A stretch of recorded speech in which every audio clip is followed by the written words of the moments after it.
Sridhar Kadari senior journalist managing editor V Media news. ఇప్పుడు మనం హైదరాబాద్ మహానగరంలోని కూకట్పల్లిలో ఉన్నాము. అమెరికాలో వైద్య సేవలు అందిస్తున్న ప్రముఖ డాక్టర్ మర్రి సత్యనారాయణ రెడ్డి గారిని కలవబోతున్నాము. తెలంగాణ రాష్ట్రంలోని సూర్యాపేట జిల్లాలోని ఒక వ్యవసాయ కుటుంబంలో పుట్టి కష్టపడి చదువుకొని అమ్మ నుంచి నాన్న నుంచి గురువుల నుంచి స్ఫూర్తి తీసుకొని కాకతీయ మెడికల్ కాలేజీలో MBBS పూర్తి చేసుకొని తర్వాత అమెరికాకు వెళ్ళి అక్కడ వైద్య వృత్తిని చేపట్టి అక్కడే ఒక హాస్పిటల్ కూడా ఏర్పాటు చేసి అద్భుతమైన వైద్య సేవలు అందిస్తున్నారు మర్రి సత్యనారాయణ రెడ్డి గారు. నిజంగా ఆయన సాధించిన విజయాలు ఏంటి, వాటి గొప్పతనం ఏంటి, వాళ్ళ ప్రత్యేకత ఏంటి అనేది ఇప్పుడు మనము మర్రి సత్యనారాయణ రెడ్డి గారిని అడిగి మరిన్ని వివరాలు తెలుసుకుందాం.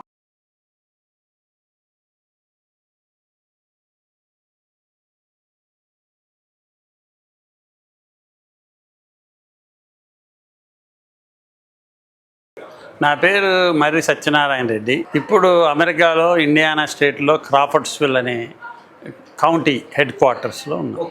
మా clinic north ridge medical clinic. అది పెట్టి 45 ఏళ్ళు. చాలా బాగుంటుంది, ఎందుకంటే అక్కడ పేషెంట్స్ను థరోగా చూసి టైం తీసుకొని వాళ్ళు ఒక సమస్య కోసం వచ్చిన మొత్తం బాడీని ఎగ్జామ్ చేసి వాళ్ళకి ఏమైనా ఉన్న ప్రాబ్లమ్స్ అన్నీ చెప్పే అవకాశం అక్కడ దొరుకుతుంది. ఎందుకంటే వాళ్ళు ఇచ్చే ఫీజు కూడా కొంచెం బెటర్ దాన్ హియర్ కాబట్టి. సో టైం స్పెండ్ చేసి ఎక్కువ మందిని చూడకుండా రోజుకు మ్యాక్సిమం 30 మంది పేషెంట్ క్లినిక్లో చూసి ఒక 10 మందిని హాస్పిటల్లో చూసి థరో కేర్ ఉంటుంది. నేను మా చిల్పకుంట్ల గ్రామం నూతనకల్ ప్రక్కన పుట్టాను. ఆ రోజుల్లో నల్గొండ జిల్లా, సూర్యాపేట తాలూకా. మరి ఇప్పుడు జిల్లాలు పెరిగాయి కాబట్టి సూర్యాపేట జిల్లా. మా నాయన రామరెడ్డి, మా అమ్మ వెంకటరామమ్మ. మా ఫాదరు అగ్రికల్చరే, వ్యవసాయమే. కానీ కొంచెం ఆయన వాళ్ళ తండ్రికి ఒకటే కొడుకు, కొంచెం మంచిగానే పెంచాడు. ఊళ్ళో కొంచెం పెద్దల్లో ఒక వ్యవహారస్తులాగా ఉండి 5-6 ఎంప్లాయీస్ని పెట్టుకొని వ్యవసాయం చేయించుకునేవాడు. సో మాకు బ్రదర్స్ కూడా 4, నాతో పాటు 5. మాకు 3 సిస్టర్స్. నేను మిడిల్. నాకంటే 2 పెద్ద బ్రదర్స్, 2 చిన్న బ్రదర్స్, 2 పెద్ద సిస్టర్స్, 1 చిన్న సిస్టర్. మా అమ్మ వెంకటరామమ్మ చాలా హార్డ్ వర్క్. మా ఫాదరు మేము పుట్టక ముందు వ్యవసాయం స్వయంగా చేశాడు, కానీ మేము పుట్టిన తర్వాత ఊళ్ళో ఒక పెద్ద మనిషిలాగా ఉండేవాడు. సో కానీ పిల్లలను చదివించాలన్న కోరిక చాలా గొప్పగా ఉండే. ఎందుకంటే తను పెద్దగా ఏం చదువుకున్నవాడు కాదు, నిజంగా చెప్పాలంటే ఏమీ లేదని చెప్పొచ్చు. ఇక మా అన్నలను బాగా చదివించాలని ప్రయత్నం చేశాడు. వాళ్ళని అంతే. అప్పుడు మా ఊళ్ళో స్కూల్ కూడా లేకుండే.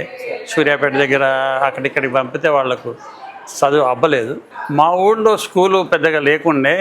అప్పుడు 4th గ్రేడ్ వరకు మా శిల్పకొండలో అప్పుడు 1 రూము 1 టీచర్ స్కూలు. ఒకే టీచర్ 2-3 గ్రేడ్స్కి చెప్పేవాళ్ళు. 4th గ్రేడ్ తర్వాత నేను మా నూతనకల్ స్కూల్కి పోయాను.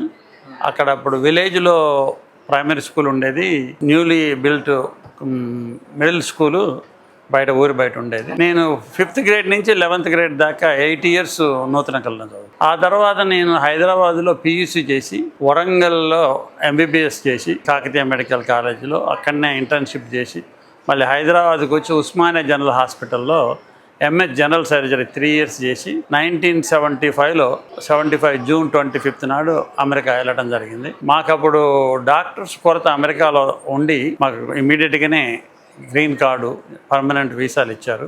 నేను ఇక్కడ ఒక ఎగ్జామ్ పాస్ కావాల్సి ఉండే. మేము మలేషియాకి పోయి ఎగ్జామ్ తీసుకొని పాస్ అయిన తర్వాత గ్రీన్ కార్డు ఇస్తే నేను ఒక్కడనే పోవాలని ఉండే నాకు. ఈ మా సతీమణి కూడా తర్వాత నేను ఇప్పుడే వస్తానంటే, మా అమ్మాయి కూడా 1 ఇయర్ ఓల్డ్గా కావాలంటే 3 కలిసి ఒకేసారి వెళ్ళి. చిన్నప్పుడు బాగా చదవాలి, పైకి రావాలనే కోరిక బాగుండే. మా ఫాదర్ కూడా మా పెద్ద 2 బ్రదర్స్లో తను అనుకున్నది కాలేదు కాబట్టి నన్ను పుష్ చేశాడు. వీళ్ళలో ఒక స్పార్క్ ఉంది అని. వాళ్ళు చేసేది ఏముంది, మనకు సపోర్ట్ చేయడం, చదువుకోమని చెప్పటమే, కానీ అంతకంటే ఎక్కువ వాళ్ళు చెప్పలేదు. చిన్నప్పుడు నేను ఉన్నది చెప్పాలంటే ఇంజనీర్ కావాలనుకున్నాను. మా నూతనకల్ నుంచి కొంతమంది మా సీనియర్ స్టూడెంట్స్ పాలిటెక్నిక్ పోయి తర్వాత BEకి పోయిన తర్వాత ఇంజనీరింగ్ కావాలి, అమెరికా పోవాలని చిన్నప్పుడు ఉండే. అయితే నాకు HSCలో కూడా మ్యాథమెటిక్స్లో ఎలిమెంటరీలో 100%, ఆప్షన్లో 85% వచ్చి ఉండే. అయితే మా గురువులు ఎల్లారెడ్డి గారు అయితేమి తదితర గురువులు అందరూ, అరే నీ నేచరు సాఫ్ట్ నేచరు, మెడిసిన్ పోవటమే బెటర్ అని చెప్పారు. కానీ అయినా మ్యాథ్ వదలదలుచుకోక నేను పీఈసీ మ్యాథ్కి అప్లై చేసుకున్న తర్వాత కూడా మా ఫాదర్కు లోకల్ ఎమ్మెల్యే వచ్చి మెడిసిన్కి పోతే బాగుండు కదా రామిరెడ్డి అని అన్నాడట. ఇంకెవరెవరో అంటుంటే నేను వెకేషన్ ఇంటికి పోయినప్పుడు నేనేమైనా రాంగ్ చేస్తున్నానేమని మళ్ళీ హైదరాబాద్కి వచ్చి మా ఫ్రెండ్ నాకంటే 3 ఏళ్ళు సీనియరు, మంచి ర్యాంక్ స్టూడెంట్ ఆర్ భిక్షం అని ఆయన బీఈలో ఉండే. అయితే ఆయన దగ్గరికి పోయి అడిగాను. ఆయన అన్నాడు, రెడ్డి ఇప్పటికేం చేంజ్ చేసుకో, ఎందుకంటే మా ఫ్యామిలీకి ఇమీడియట్గా హెల్ప్ చేయడానికి నేను ఇంజనీరింగ్కి వచ్చినా నాదే రాంగ్ డెసిషన్, నువ్వు ఇప్పటికైనా మెడిసినే సూట్ అవుతుంది అని ఆయన అన్నాక ఇక అప్పుడు ఫర్మ్ డెసిషన్ చేసుకొని మా ప్రిన్సిపల్ దగ్గరికి పోయి ఆప్షన్లు చేంజ్ చేయండి సార్ అంటే తిట్టాడు బాగా. ఏంది మిడిల్ ఆఫ్ ది ఇయర్లో ఇదైంది అని అంటే నా కళ్ళ నీళ్ళు పడ్డాయి. అది చూసి ఆయన పో అని సైన్ చేశాడు. అప్పుడు నేను బయాలజీకి మార్చి తర్వాత మెడిసిన్కి పోవడం జరిగింది. అది 2 డాటర్స్, పెద్దమ్మాయి అర్పితా మర్రి డెంటల్ సర్జన్ షికాగోలో, తనకి 2 డెంటల్ క్లినిక్స్ ఉన్నాయి, కొంతమంది పార్ట్నర్స్ కూడా తీసుకుంది.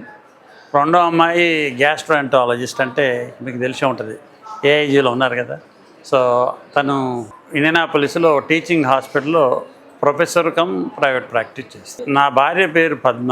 ఇక నేను చెప్పుకుంటే బాగున్నది కానీ నేను చేసే ప్రతి దాంట్లో ఆమెదే ఎక్కువ ఉంటుందని చెప్పొచ్చు.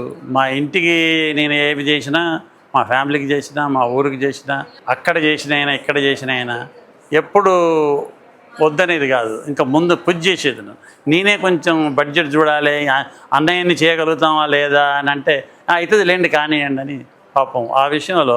సో లేకపోతే నేను మా ఫ్యామిలీకి అంతమందిని చేయలేకపోతే తప్పకుండా మళ్ళీ 10 జన్మలనైనా ఆమె కావాలని కోరుకుంటాను. అంటే ఆవిడకు నగలు చీరలు అవసరం లేదని నేనేమనను, కానీ ఈ ఫ్యామిలీ కమిట్మెంట్స్ అందరినీ కూడా మన లెవెల్కు కాకుండా కొంత లెవెల్ కన్నా తీసుకురావాలి. అందుకనే మేమిద్దరం కమిట్మెంట్ చేసుకున్నాం. మన వాళ్ళందరికీ ఇండియాలో ప్రతి వాళ్ళకు ఒక ఇల్లు అంటూ ఉన్న తర్వాతనే మనం అమెరికాలో కూడా ఇల్లు కట్టించుకుందామని మా ఫ్రెండ్స్ అందరూ అనేవారు. ఇంత బిజీ ప్రాక్టీస్ ఉంది, మేమందరం ఇల్లు కొనుక్కున్నాం. మేము రెంటల్ దాంట్లో 4-5 ఏళ్ళు ఉన్నాం ప్రాక్టీస్ పోయినాక కూడా. ఇక వీళ్ళ ఒక రీజనబుల్గా సెటిల్ చేసిన తర్వాత అని అంటే ఇప్పుడు చెప్తున్నాను నేను, అంటే తను కూడా కోఆపరేట్ చేసింది. సాధించిన విజయం అని నేనేం అనుకోను.